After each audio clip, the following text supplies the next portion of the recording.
ঝিনাইদহ জেলা মুক্তিযোদ্ধা সংসদের কমিটি অনুমোদনে অনিয়ম বাতিলের দাবিতে সংবাদ সম্মেলন।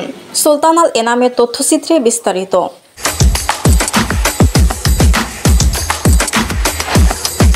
ঝিনাইদহ জেলা মুক্তিযোদ্ধা সংসদের কমিটি অনুমোদনে অনিয়ম হয়েছে বলে অভিযোগ তুলেছেন জেলার মুক্তিযোদ্ধারা।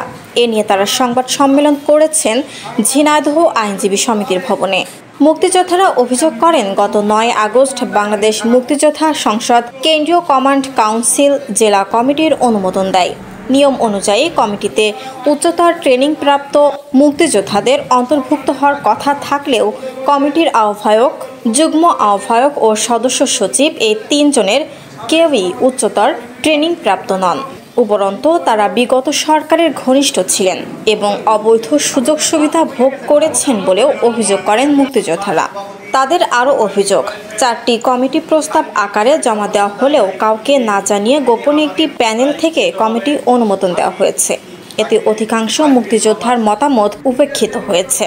এছাড়া 11 সদস্য বিশিষ্ট ওই কমিটির 6 জনই পদত্যাগ করেছেন। ফলে অনুমোদিত কমিটি কার্যত অকার্যকর হয়ে পড়েছে। সংবাদ সম্মেলনে বক্তারা বলেন, মুক্তিযোদ্ধাদের স্বার্থ রক্ষা ও সঠিক নেতৃত্ব নিশ্চিত করতে হলে এই কমিটি বাতিল করতে হবে।